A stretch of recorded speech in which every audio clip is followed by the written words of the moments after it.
नमस्कार. आपण पाहत आहात जोश मराठी. उन्हाळ्याची चाहूल लागताच जंगल परिसर एका वेगळ्याच रंगात न्हाऊन निघाले आहेत. कारण सर्वत्र आता गुलमोहर फुलला आहे.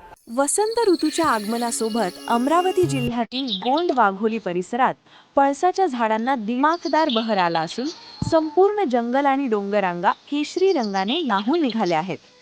लाल केशरी फुलांनी डवरलेल्या पळसामुळे परिसरात निसर्गाचा आगळा वेगळा रंगोत्सव अनुभवायला मिळत आहे.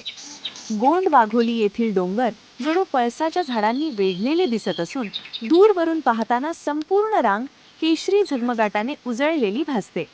पानांविना फुललेला पळस डोंगर कड्यांवर अधिक उठून दिसत आहे.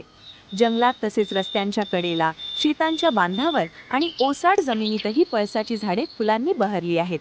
त्यामुळे येथील नैसर्गिक सौंदर्य अधिकच खुलून आले आहे. पळसाला सुगंध नसला तरी त्याच्या आकर्षक आणि तेजस्वी रंगामुळे तो सर्वांचा आवडता ठरतो. फुललेल्या पळसामुळे जणू संपूर्ण निसर्गावर केशरी रंगाची उधळण झाल्याचे मनोहारी चित्र साकारले आहे. सकाळच्या कोवळ्या उन्हात आणि सायंकाळच्या सोनेरी प्रकाशात या फुलांचा रंग अधिकच झळाळून दिसतो.